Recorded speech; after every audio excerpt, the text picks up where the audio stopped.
Welcome to The Breakdown with Brodkorb and Becky, a weekly podcast that breaks down politics, policy, and current affairs. I'm Becky Scherr. And I'm Michael Brodkorb. After a week off, I'm happy to return and bring the podcast back to a full quorum.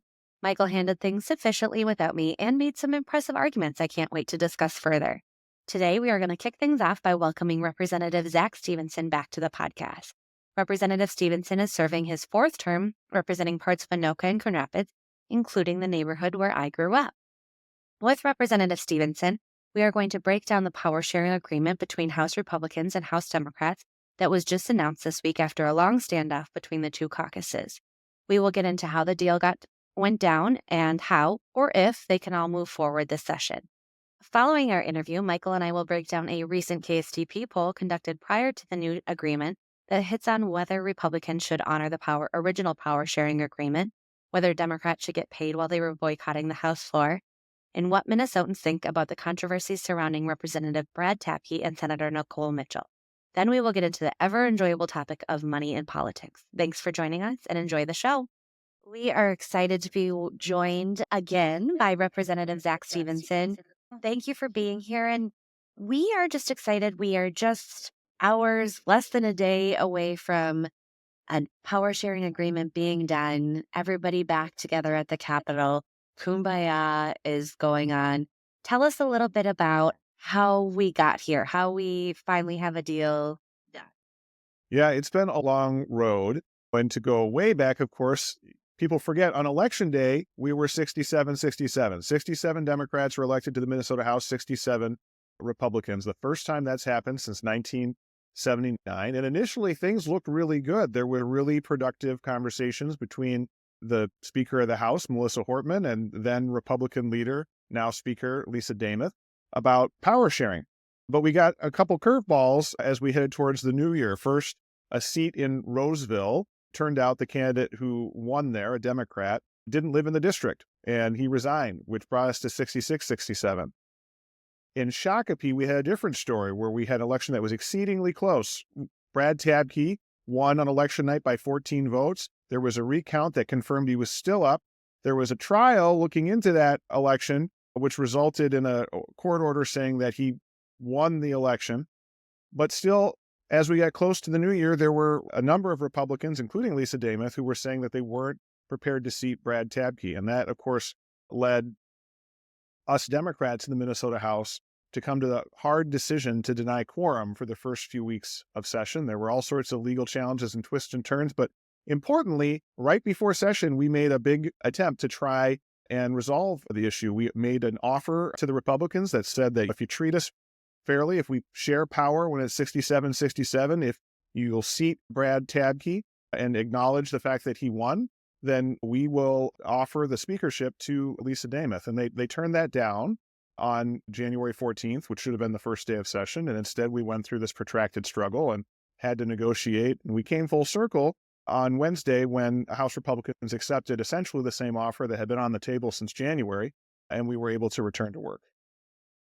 Now, I know that, so we've had the privilege of speaking with Leader Demuth and Leader Niska. We also were able to interview Representative Tabke shortly after, or right before the case was settled in that situation.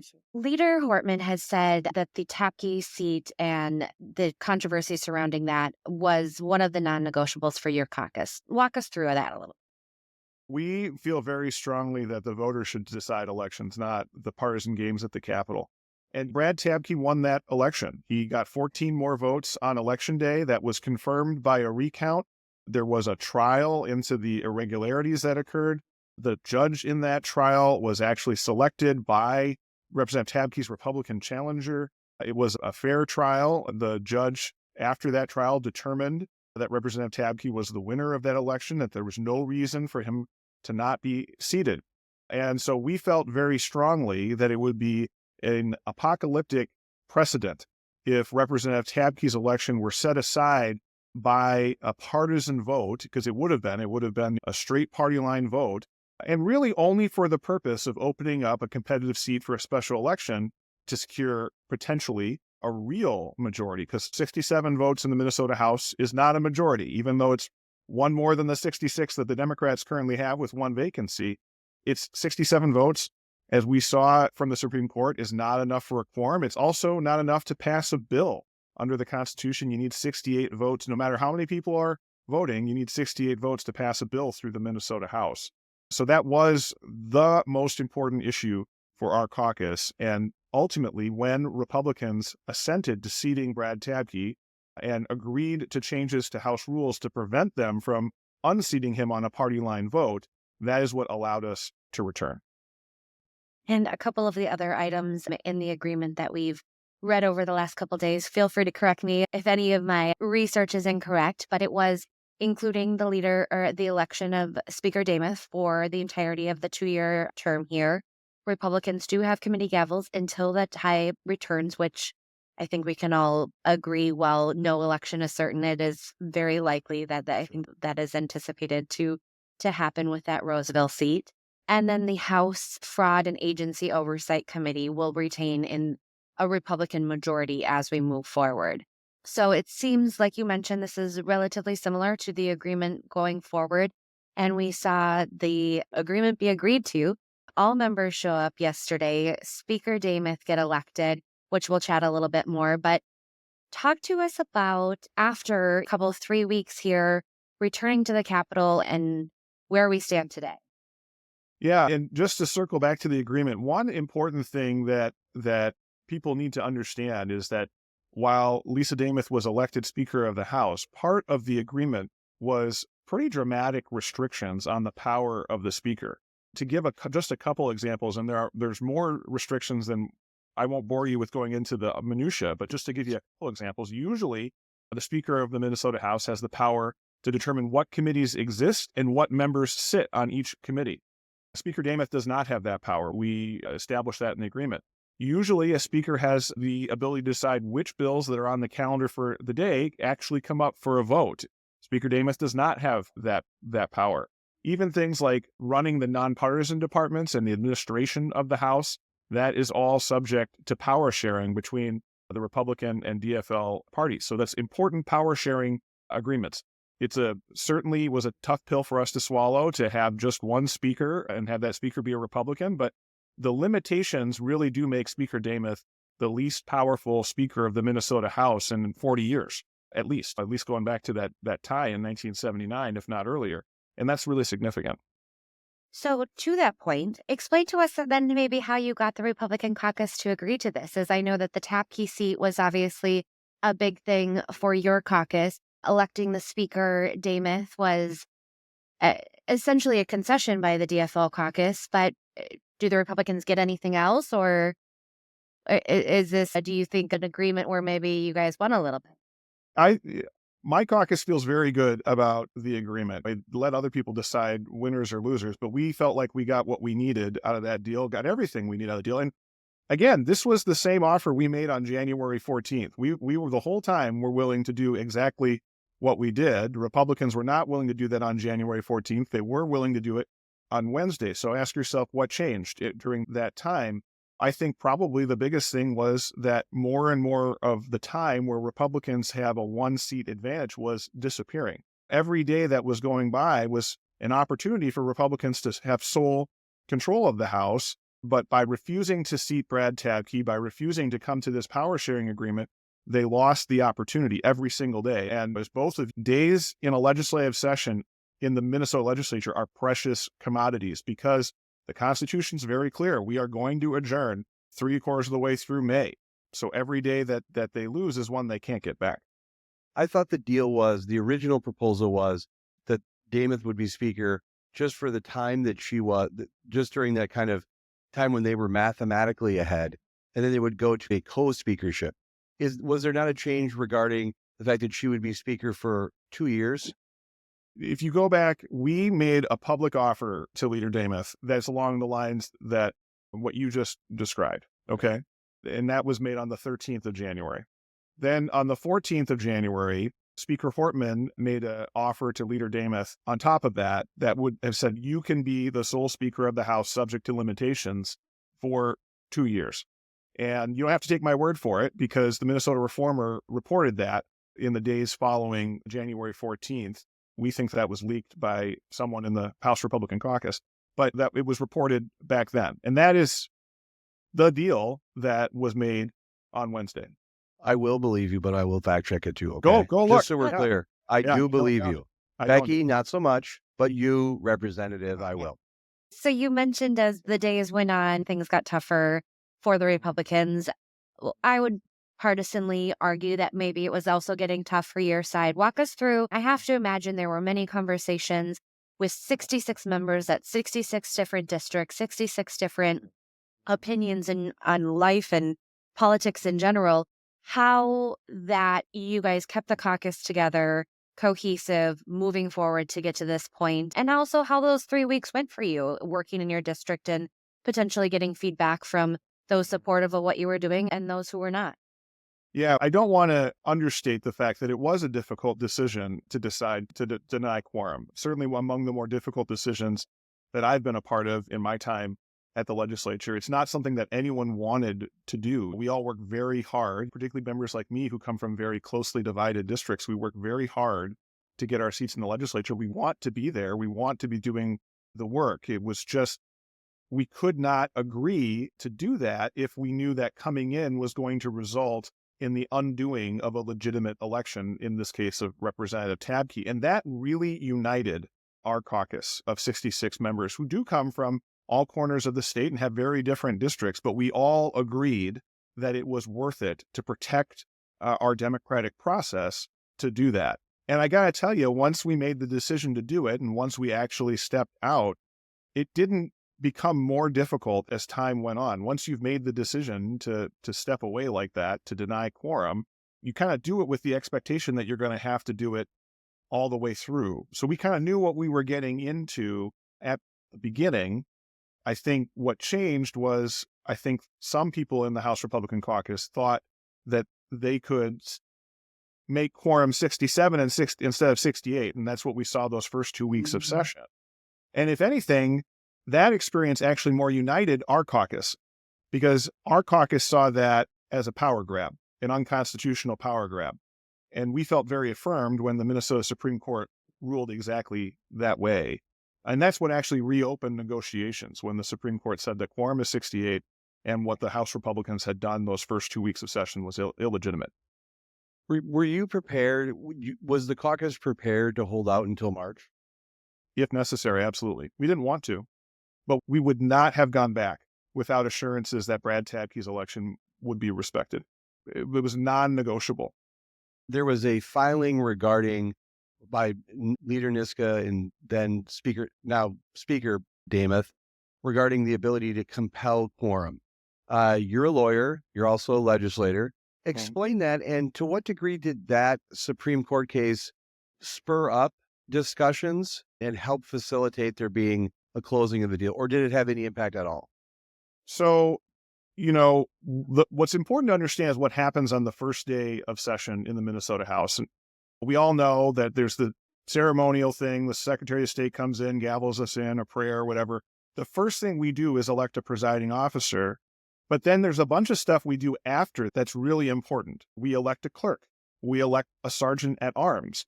We give authority to, we create committees. We pass rules. Those committees give authority to nonpartisan staff, comptrollers, accountants, all sorts of people to do things like pay people and all of that.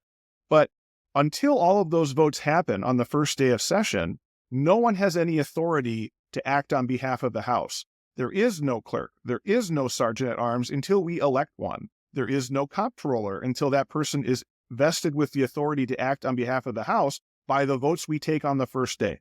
Leader Niska, Leader Demuth, now Speaker Demuth, wanted to try and get those institutions of the House in operation to penalize people who weren't there. But because the House didn't have quorum, the House couldn't organize. And thus, there could be no action.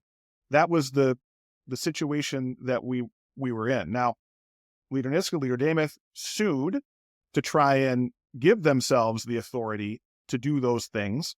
And we would have found out, had we not reached a deal from the Supreme Court, whether that would have been successful. I suspect not, but we won't ever really know. We felt confident in our legal position. I'm sure they felt confident in theirs.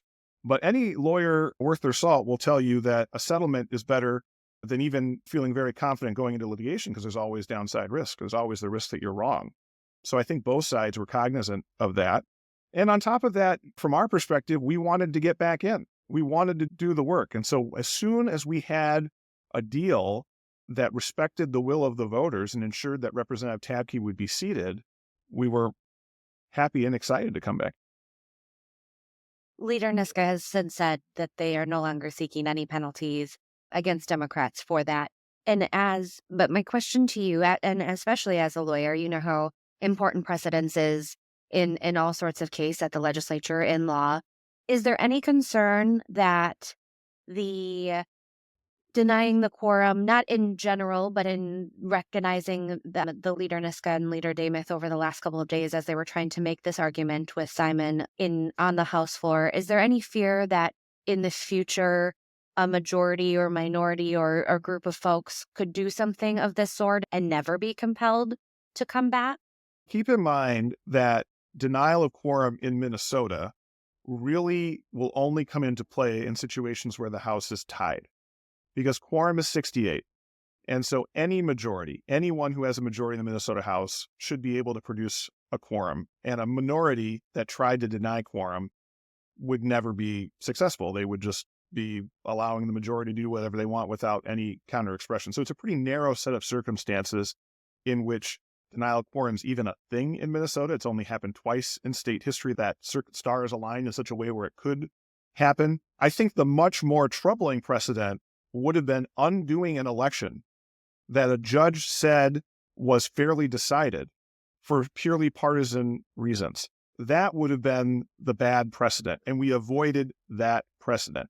Now, I am interested in the idea of trying to change Minnesota law to prevent this circumstance from occurring again. And there's a lot of different ways that we could do that. I think the most straightforward way is to just codify in statute that it takes 68 votes to vacate a seat. Because if you think about it, right now the law is if there's an election contest, it's a majority of the votes cast, and the member that's subject of the contest can't vote. Okay? When you have that rule, anytime it's 67-67, the parties have an incentive to find someone on the other side, contest their election, and kick them out, right? In fact, that's what happened in 1979 that ended the tie. That's what many Republicans wanted to do this time. It shouldn't be that way, okay? We should not create that incentive structure. So that's one way to fix it. Other people are talking about maybe the House should have some kind of tiebreaker mechanism so that it can't be 67-67. And that's another idea that's out there that's interesting to think about. But I'm interested in finding ways to learn from the experience we just went through and avoid going down this same path again, because it's not a good path. I think everyone can agree that the last month is not what we want, and we should learn from our mistakes. There's plenty of new mistakes for us to make. We shouldn't be making the same mistakes over and over again. One of the issues that I think came up is the House and Senate has the ability to determine their membership. Do you think that is a responsibility that the House and Senate should continue to have? Yeah, so that's in the Constitution. It's in the federal Constitution for the federal Congress, and it's probably in almost every state's Constitution. And I think ultimately it makes sense for that authority to rest with the House. We are an independent branch of government, and ceding that authority to the judiciary, for example, could throw the balance of powers out of whack.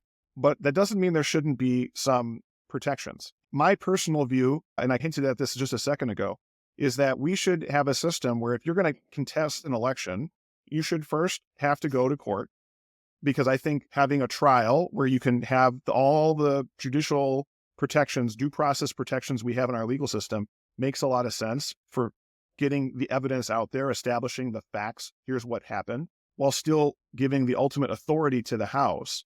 And then I think you should make it so that it takes at least 68 votes to kick out a member. If it was just me, I'd say, look, if the court trial results in a recommendation that the member not be seated, like what happened with the Roseville seat, that should only require 68 votes.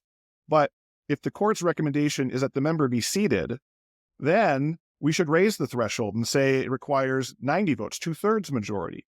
to unseat the member. I think that's, if you set aside thinking about the specifics of what just happened and think more in the future, how should this work? That to me makes sense.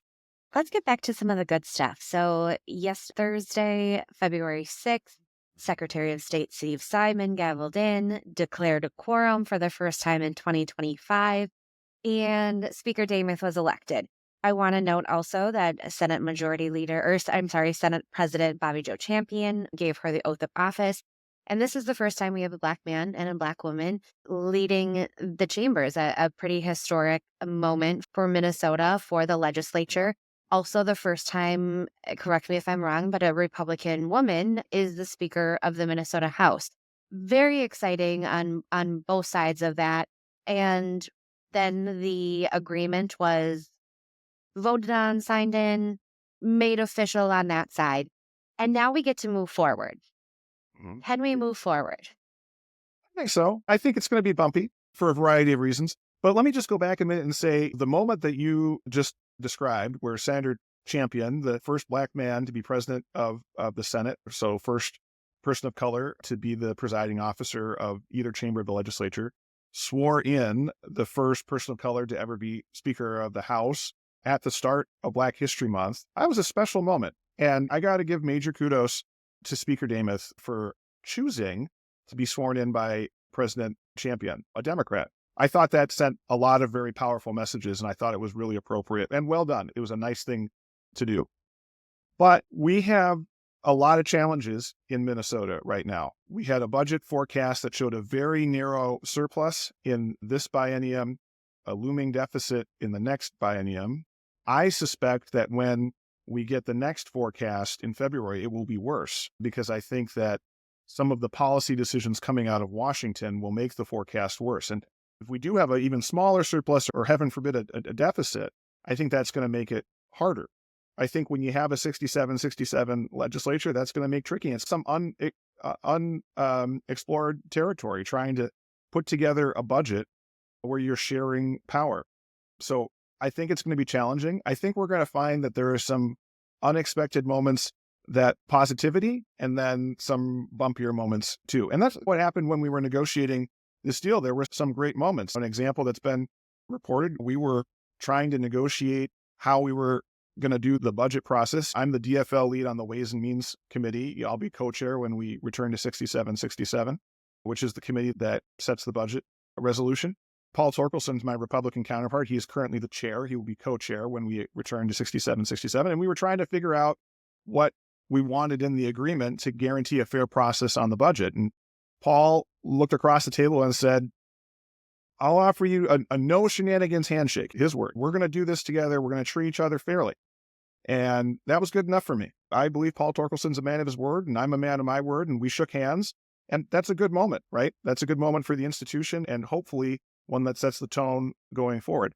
Is it always going to be like that? No, absolutely not. There's going to be some bad moments for this legislature, but I think there can be some good moments too.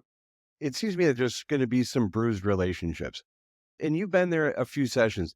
Do you think that there's more of a need now, even with the mathematical closeness, that it's likely going to be a tie soon? Plus, with the dynamics of the last few weeks, is there more pressure on members to get along, to try to overcome what's gone on in the last 3 weeks? Is there going to be like a bipartisan movie night or something where you guys are, or board games or something where you're playing trivia together? Is there something that's going to be done to try to bring a little bit of collaboration and cooperation back to the institution? Do you think that's going to be needed more than ever before? I think the members that are going to be most successful this year are the members who are willing to reach across the aisle. And more importantly, So not you. I'm just messing with you.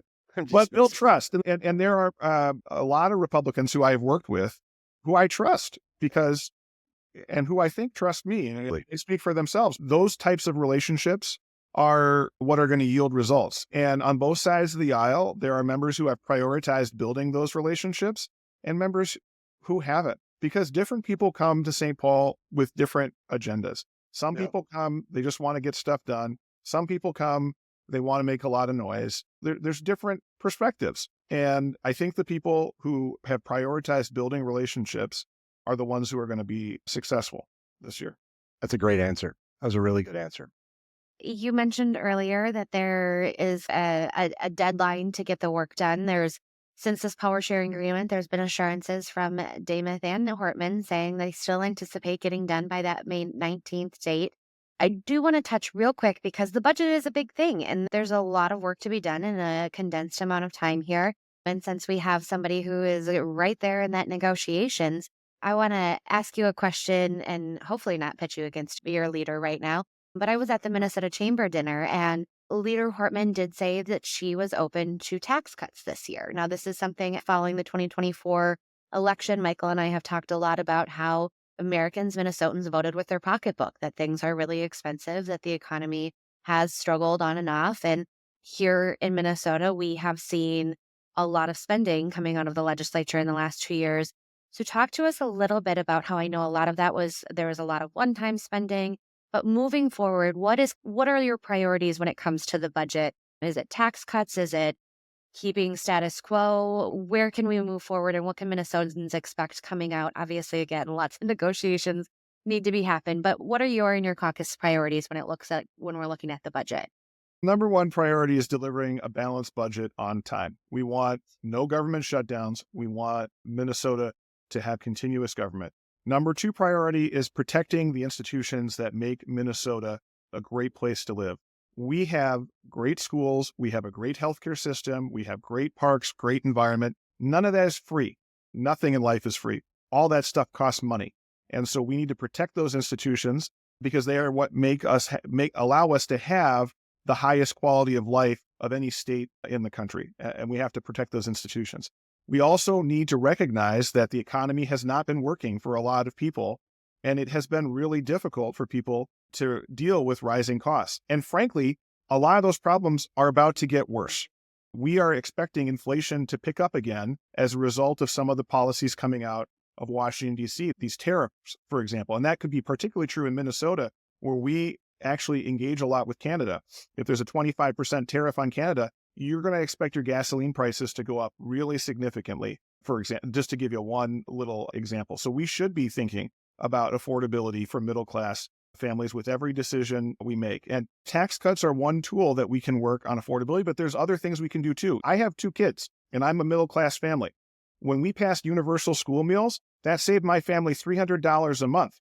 Tax cuts aren't the only way to work on affordability. When we work to try and bring down the cost of homeowners insurance, we can successfully do that's really meaningful. That isn't a tax cut, but we can really do something for affordability with that. And I think there is some space. Now, we have a very constrained budget environment. Minnesota does not have a lot of money this budget cycle. And I think we're going to have even less once we account for what the Trump administration is doing and what Elon Musk is doing. I think there's going to be less money for our budget. I think we're going to see that in the February forecast. But there are things we can do. I thought the governor's proposal to cut the sales tax and pay for it by broadening the base of the sales tax and extending it to things like TV advertising, boy, that's a great policy where we tax something that middle-class people aren't paying for, TV advertising and other professional services, and use it to buy down the sales tax rate. I think that's a phenomenal idea. Representative Stephenson, I want to thank you for joining us. One final question. It may be the easiest question we ask you today. That sounds dangerous. Who are you rooting for this weekend in the Super Bowl? Neither. Can we just have a tie? I don't want either of these teams. Tie? I don't want either to win. I don't want them to win. I don't want either of these teams to win. You know what chaos comes from a tie? Come on, man. I know, but the chaos is deserved in this instance. What do you want? What do you want? Like the Chiefs to win yet another Super Bowl, or do you want the Eagles to win? What do you want? You want to know something? Your answer is better than what I thought it was going to be. That was a really good answer because I'm against the Eagles just because what they did to the Vikings. So I'm going with Chiefs. But yes, this would be a situation where both teams should lose. How can we get them both to lose? When I said a tie, I guess what I was meaning was, can they both lose? I don't want either of them to win. That's right. Representative Stevenson, I've known you a long time. I've known you close to 20 years. Yeah. And I consider you a friend, and I really appreciate you coming on and having this discussion with us. We agree on a lot of things. We disagree on some other things. I really appreciate you taking time just to talk with us for a few minutes and explain it from your perspective. It's going to be a great podcast episode. And I just wanted to say thanks again for all you're doing. Hey, thank you. I value our friendship too, Michael. I'm glad that we could make this work and look forward to visiting with you yet again Thank sometime you so later. much, sir. All right. Bye. Yep. Catch you later. Becky, we just interviewed Representative Zack Stephenson. Your take on the interview? I thought it was great to hear some insider scoop from someone within the DFL caucus of a position of leadership, a co-chair at this point, or almost at this point, especially just in contrast to the conversations we've had with Leader Niska and Leader Demuth over the last couple of weeks. So I really appreciate that inside scoop there, getting the details, the nitty-gritty from him. But I might have a couple pent-up thoughts from missing a week, and so I do have some questions, comments, concerns based on that. And it really centers around I was messaging with you when I was re-listening to the episode last night of the conversation you had with Julius Hernandez. And you made the argument a couple of times, and it really was such a profound argument, I thought, where you said that every option the Democrats can pursue, they should be entitled to pursue. But in order for there to be a power sharing agreement, Republicans have to take tools out of their tool shed in order for Dems to come sit down. And this is obviously all centered around the seating of Representative Tabke. Now, I think listening to you and our conversations, and based on my conversation or our conversation with Representative Tabke a couple of weeks ago, I do feel confident and convinced that he won that seat, that reading the advisement from the court, hearing the argument of the folks that they found from the missing ballots. Do I like it? Do I like how it went down? No. But I do sit there. But then as we're walking through this, as we've been reading in news articles and hearing the press conference and listening to Representative Stevenson talk about the limited scope of Speaker Demuth's role and purview over the next 2 years, and how Democrats did get essentially everything that they wanted with the Tabke decision, and Republicans having to concede on that, and Republicans maybe not gaining as much with the speakership. I think your argument there of Republicans had to unilaterally take that off the table for them to come back to the table. And it just feels a little weird to me. That still was something to even get back. They had to make that concession before really sitting down and hashing out the agreement. And I just don't love it. I would, yes, and I would agree with you, and I appreciate you listening to the episode and for your thoughts on it. I think it's, I think it's interesting, and I think it's also. I'm first of all, I'm glad they're back. I'm glad there's a deal, but the reality is the point I was making it last week, and I'll repeat it again today. One of the responsibilities of serving in the House and the Senate is to police your membership, is to decide the membership. When you run for office, everyone signed up. So all 201 members of all 201 members of the legislature, when there's a full complement, will have ran for office and won elections with an understanding that when they're elected to their respective House or the Senate, they get to decide the membership. And and you obviously and I have maybe more agreement or some agreement on, what occurred in 54A. But one thing I think we both universally agree upon is that who gets to ultimately decide that membership are the people in the House and the people in the Senate when it's a senator or a House member. And so I think it's interesting that Republicans had to take that tool out of their toolbox. Now, just because they can do it doesn't mean they should. I had said on a previous episode and said this before on social media, I think Representative Tabke should have been seated. I stand by my position that a special election would have been a cleaner election, all that stuff. But and I'm glad you're giving it a little bit more space to talk about and giving what I said a little bit more oxygen to put some attention on it, because that's what everybody signed up for. And to have Republicans not being able to exercise a rule that applies to everybody else, I think should maybe be getting a little bit more attention than it should. And if Mhm. we're going to be in these situations where it's going to become a leveraging point, then let's just take that responsibility away. If I understand the process correctly, if I ran for the school board, if I ran for county commissioner, I would be able to, if I ran for governor or statewide office, the court could do a number of things, but only in these unique circumstances is the legislature allowed to police their membership and make these determinations. And while I think it's important and it's good for Minnesota that a deal came together, I do think it's important to note that in order for there to be a deal, Republicans had to take a tool out of the toolbox and not apply it to a situation where I think it could have been I think there's an argument for it. This is the reason why you have that. This is the exact reason why you have that rule, that the House and Senate gets to police their membership. They get to police their membership, and this is the circumstance in which they get to do it. I don't think anyone was saying, I think there was an interpretation like, oh, this court order was advisory or this court order was more important. The bottom line is the House and Senate gets to police their membership. And if you don't like it, change the rules. Yep. It will be interesting to see what comes out of this session and the next when it comes to potentially changing rules, because it certainly does seem that some things need to be codified or set into statute to ensure that there is a little bit more clarity moving forward when situations such as this may arise. And I will also say, Minnesota is a big government state. We always have been. We always will be to some degree. I know that's going to frustrate people. But the reality is that it's clear in this situation that there are some competing, there are statutes, there are rules, there are House rules, there's constitutions that seem to be in conflict a bit right now. And I hope that one of the things that comes out of this is we figure out this process, rules of engagement, so we don't get in this mess again. But I think that it's going to be very curious to see how this process goes. I'm really glad we had this podcast and be able to document and talk about it, because we certainly do live in interesting times. A couple more comments I have. I just wanted to read a quote from Speaker Demuth's acceptance speech yesterday, which was great and exciting. She said, "As Speaker, I will foster a culture of respect and constructive debate in the House. We can agree without being disagreeable," which sounds very familiar to us, doesn't it? We can debate vigorously while seeking common ground. We can prove to Minnesotans that when their leaders work together, their government will work better. And it was just a nice, optimistic message coming out of a very messy 3 weeks. Now, we did talk about this a little bit with Representative Stephenson. I think there are going to be some hurt feelings. We know that talking to Representative Tabke, he feels very personally attacked with a lot of this stuff. Leader Hortman in the press conference yesterday did say that I think we will be able to move forward or work together well, but it will take some time. Certainly, everybody's pretty angry at each other. And I think it was a nice moment of honesty there, right? We even though these are all professional adults who know that their job is to work on behalf of all Minnesotans, they knew this is bigger than them and their hurt feelings.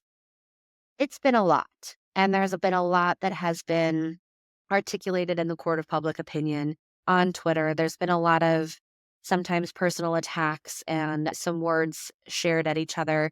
So I am very cautiously optimistic that after hopefully a week or two of them getting back together, seeing their old friends, seeing move forward, that they will work together, because essentially they have to. We are still at, even when we get back to a full roster here, we are at 67, and need 68 to pass anything. So there is no ifs, ands, or buts about it. They have to work together. I thought Representative Stephenson's answer was really good about how they move forward. And I also thought it was great about how he framed it out.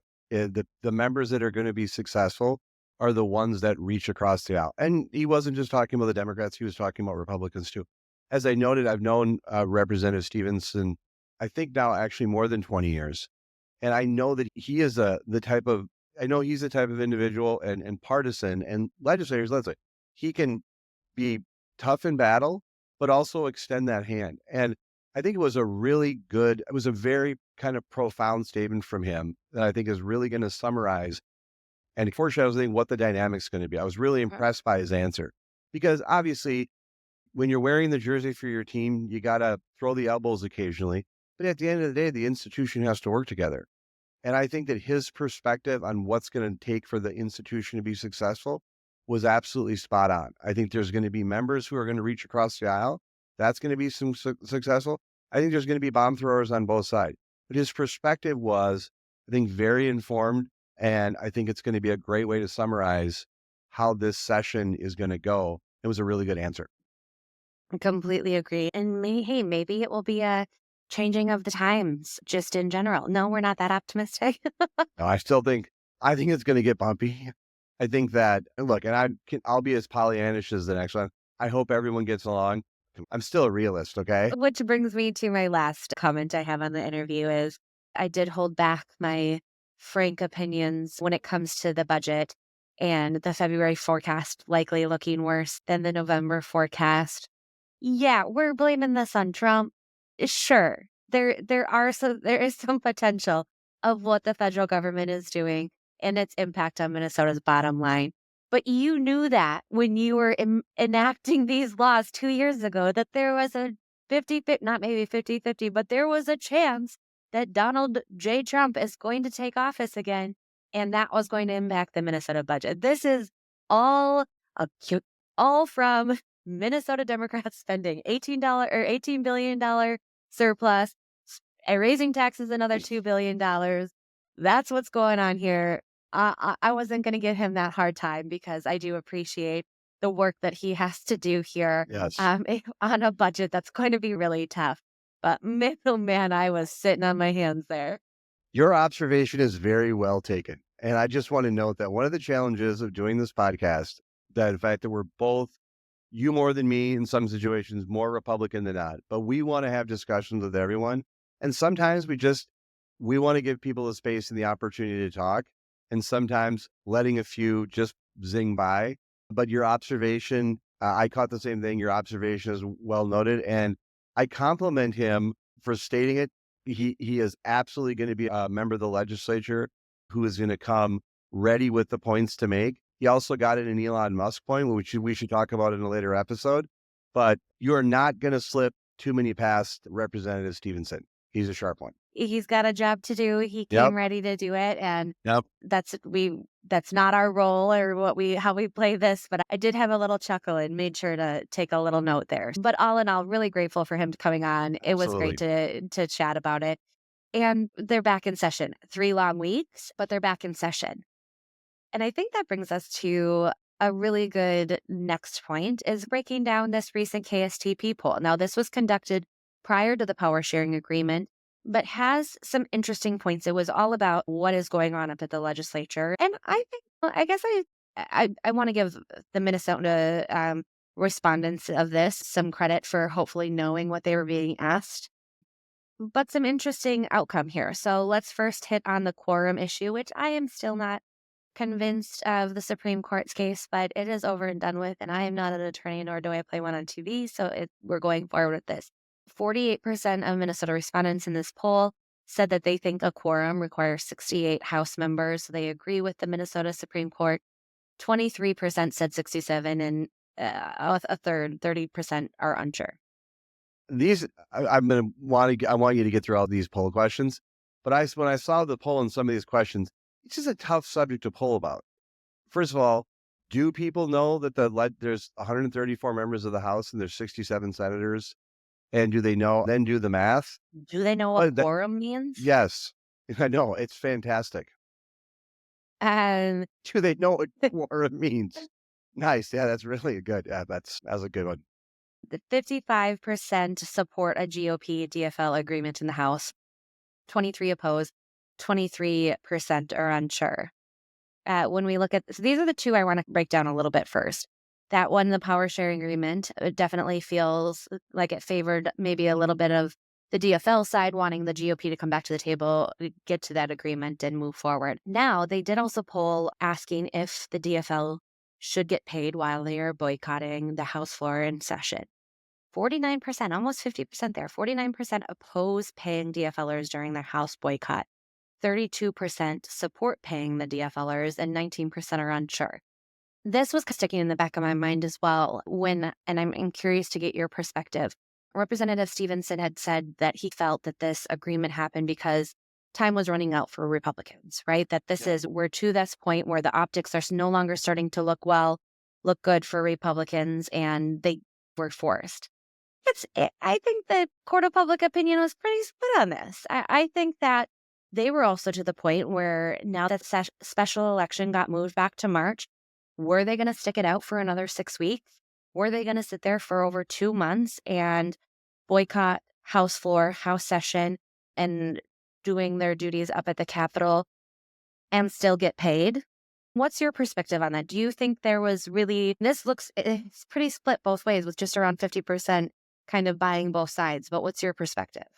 A couple of things. I was, first of all, very excited to see the poll results, and my compliments to KSTP and Tom Hauser.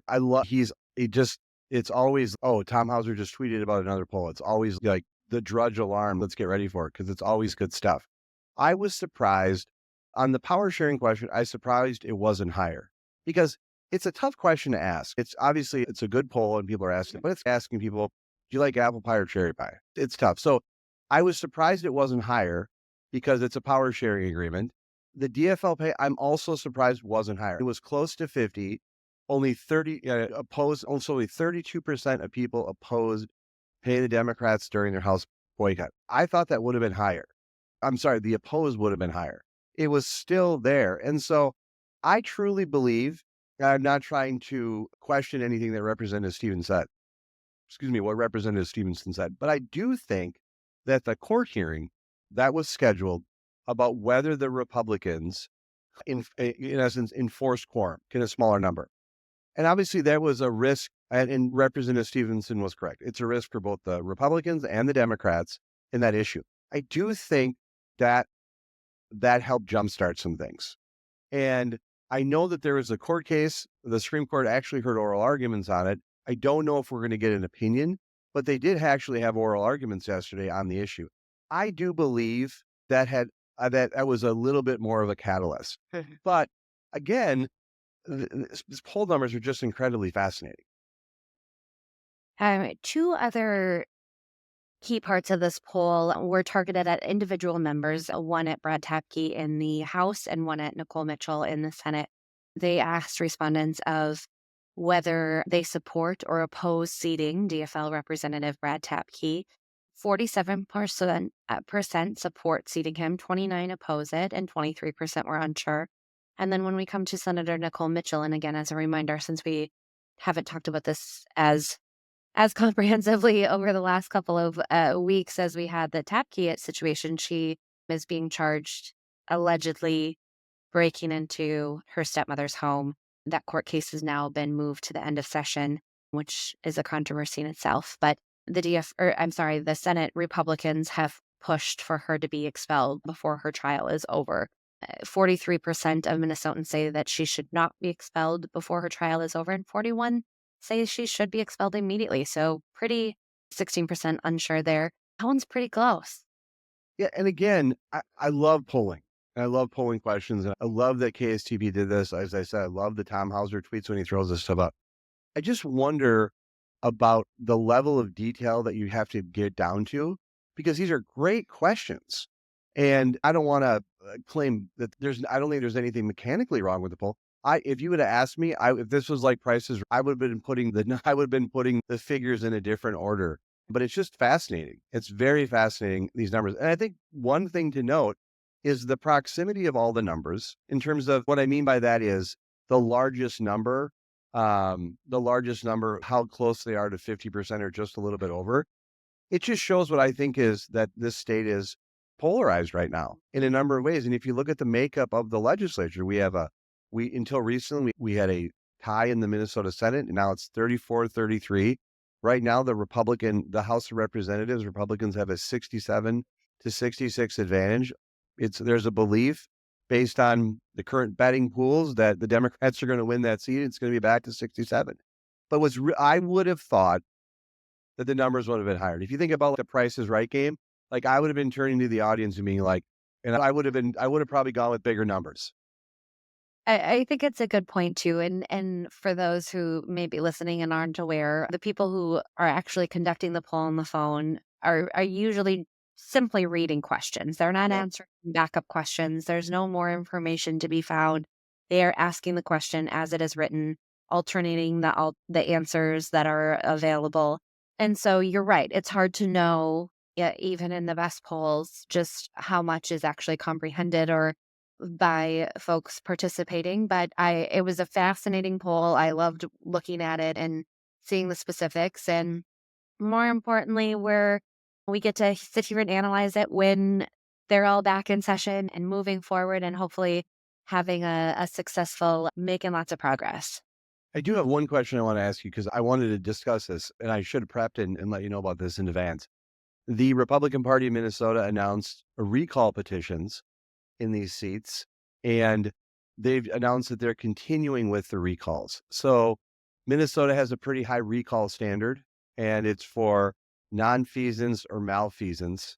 And again, you're the legal expert. You can hopefully define and explain that to me off air, what the difference is between malfeasance and nonfeasance. I know a little bit, but so there's going to be some recall petitions going on. And so, for instance, even though that there's been a power sharing agreement which allows the seating of Representative Tabke, there is Republican activity, particularly in his district, by Republican House members trying to recall him.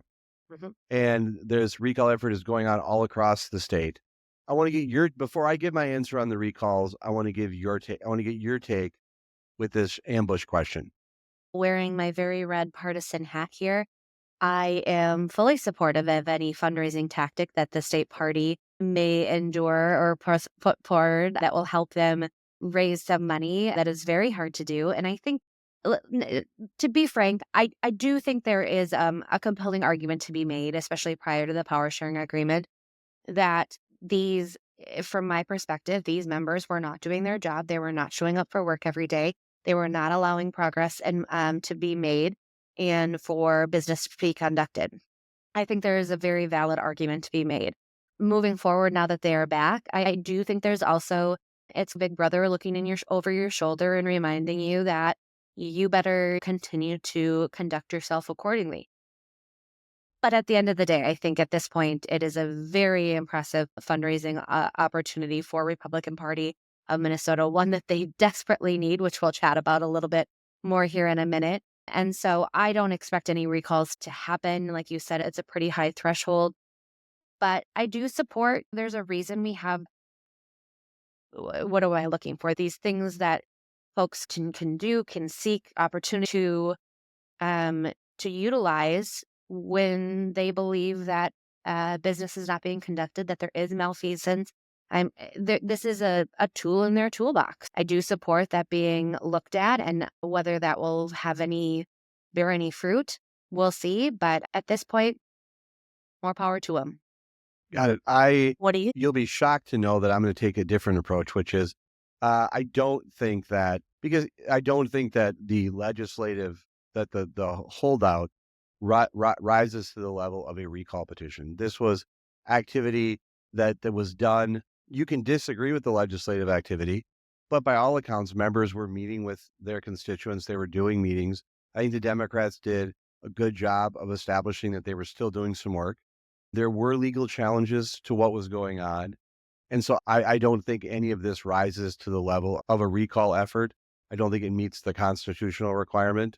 I think while I completely understand the tactic and the strategy, I'm not I'm not trying to do anything in my local area to sign, promote, or advance any type of recall effort, because I just don't think it rises to that level. I think that there was a legitimate legislative disagreement, and it manifested in a way that I don't necessarily like. I wish there would have been more discussion inside the chamber, but we get an opportunity each election cycle to make a determination. That's why I'm not a big fan of term limits, because we get term limits every election cycle. It's called an election, and people can vote.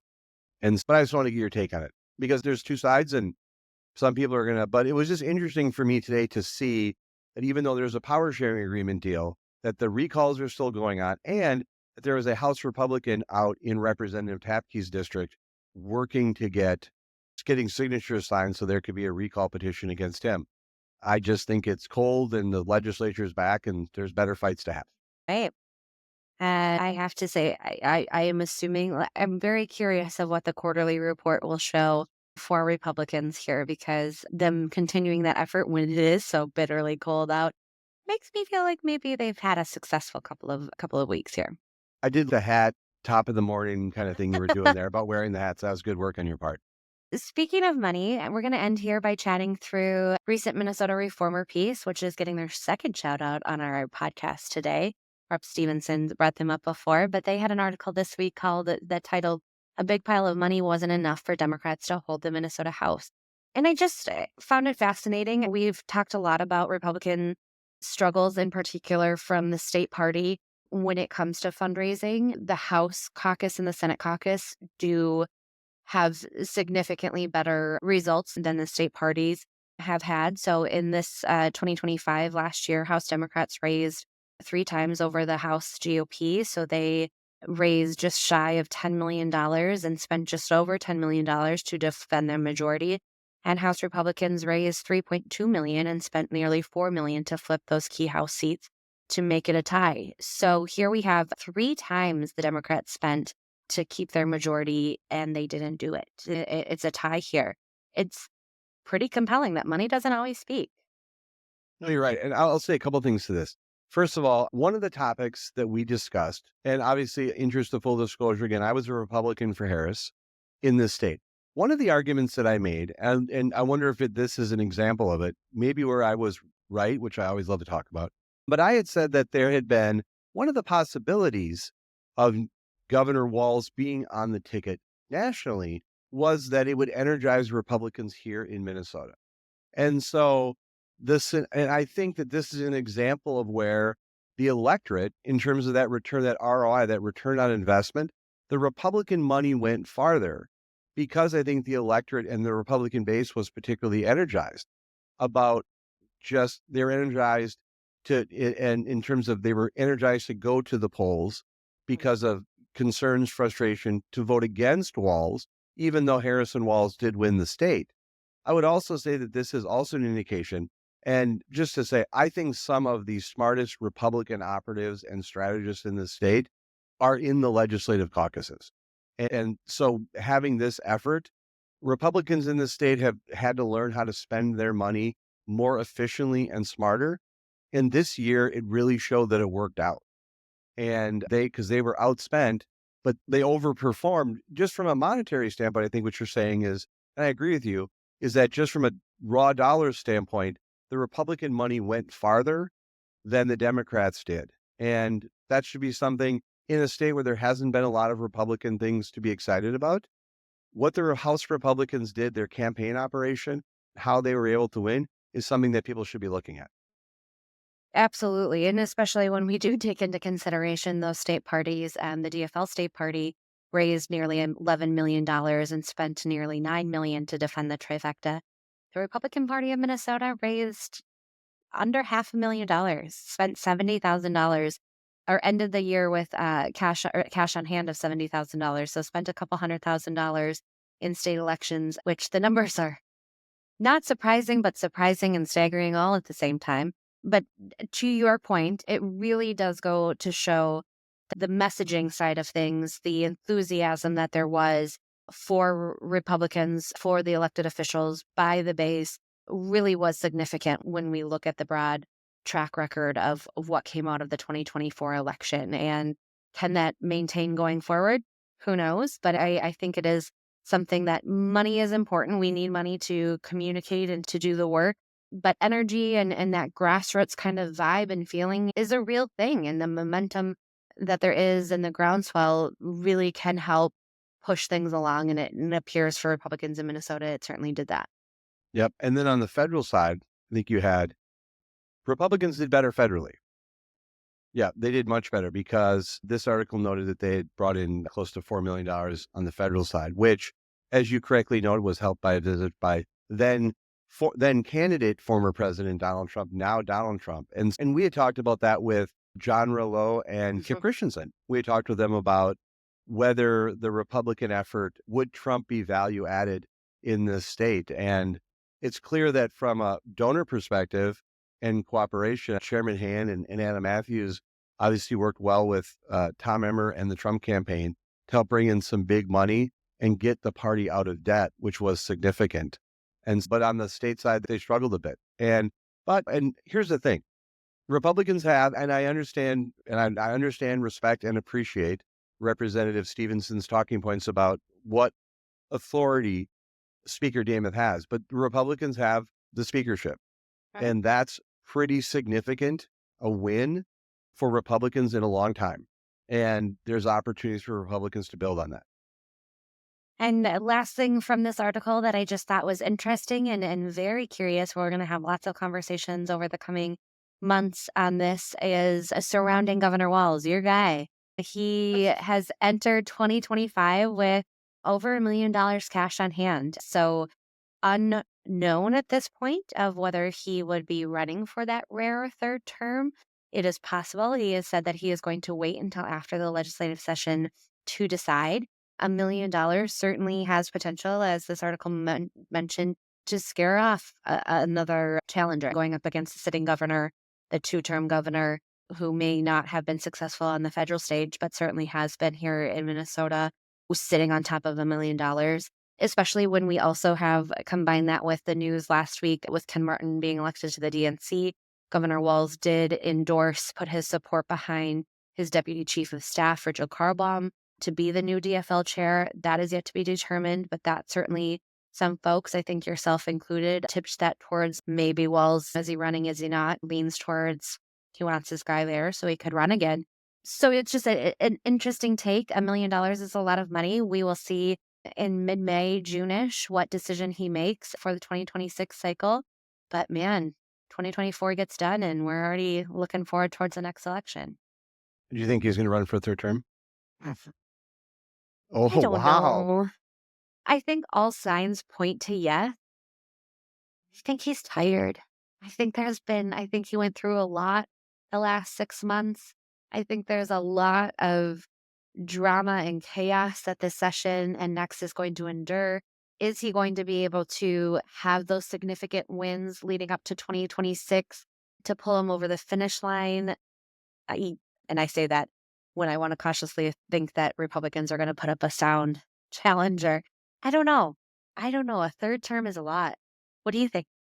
You got any He inside runs. scoop for us from your... No, I don't. I think he runs.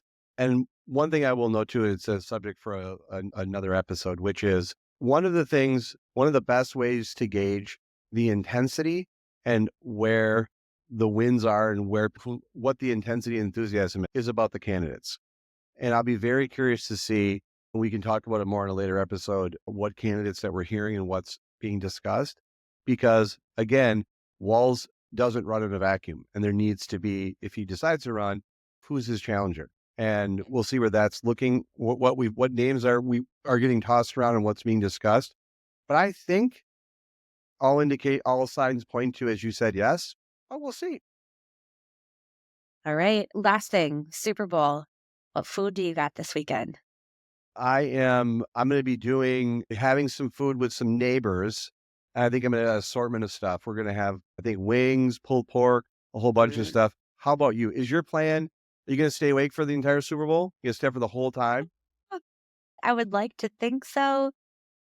It crosses over past my bedtime. So Yes. The likelihood is not very high. We're staying home, having a 2.5-year-old, and the game starts so late.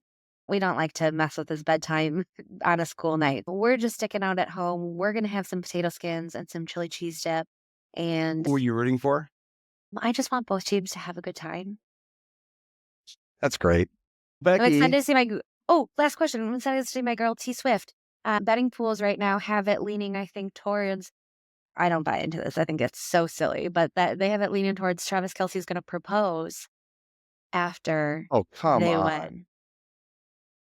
Come It's so on. silly. So much of their life is so public. They would do some cute private proposal if they do when they get engaged. But I just love seeing that's a part of some of these bets right now. I'm sorry. You can bet as to whether that's going to happen? Yeah. I don't know Happens. that you can in Minnesota because sports betting is illegal, but Yes. I don't know where that lies in it. If that happens, TVs will melt. The TVs will literally melt. Oh yeah. If that happens, if that happens, I might call you. Call and wake me up if call that happens. if that Please happens, do. okay? Becky, I want to Okay. thank you for doing this week. We want to thank all of our listeners for joining us for another episode of The Breakdown with Brodkorb and Becky. Before you go, show some love for your favorite podcast by leaving us a review on Apple Podcasts or on the platform where you listen. You can also go to our website and cross all social media platforms at BB Breakpod. The Breakdown with Brodkorb and Becky will return next week. Thank you so much. Bye.